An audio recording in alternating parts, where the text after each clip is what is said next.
Welcome guys, if you wanna change default application on your MyPhone Pocket 18x9, let's open the settings, enter apps and notifications, scroll down and click on the advanced, tap on the default apps, and for example we can go for the browser.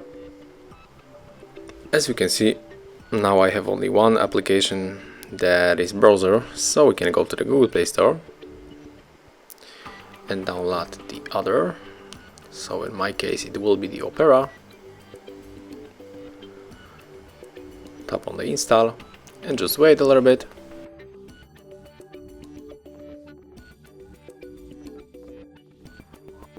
Okay, right now we can go back to the settings, so click on this button. Okay, it closed, so we have to enter again to the settings. And where are our settings icon? Because it disappeared. Oh, okay, it's moved to the left.